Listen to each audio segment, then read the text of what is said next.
نها اف پیمانیا هیزن کرد لروجلاتی کردستان جشش پارتی و تفگران بکده گلک کس و نوچه دبهیزن دبینن لأمنها قالا وان هرشش تفگر بگن او تفگر انهان کنگی هاتنه دامزراندن آرمانجا دامزراندن آوان آل ناوا روجلاتی کردستان چیه و گابه کی سرکشی آواند که امید و نوچه ده همیان یک بیک جواره راکینن.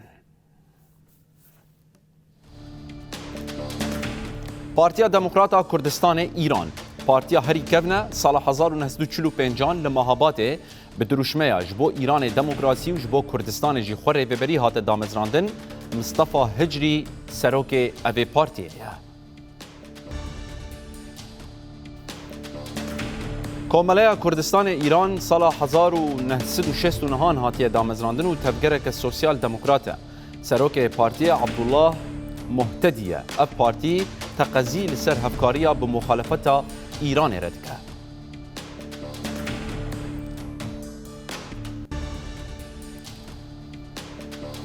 پارتیا جیان آزادا کردستان پژاک سال 2004 هاتیه دامزراندن جارمانجن سرکین پارتی پرگالا ریوبریا خسر و آزادیا جنیه هفسروکن پارتی پیمان بیان و امیر کریمیه.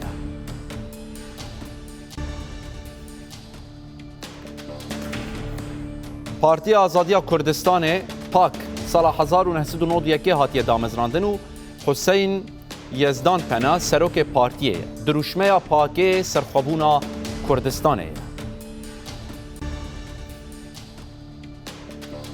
کامله زحمتکشان کردستان سال 2007 هاتیه دامزراندن افتفگرج کامله جدا بویه تقضی لسر مافین کارکران چینا هجار و سوسیالیزم دیگه سروک و رضا کبیه.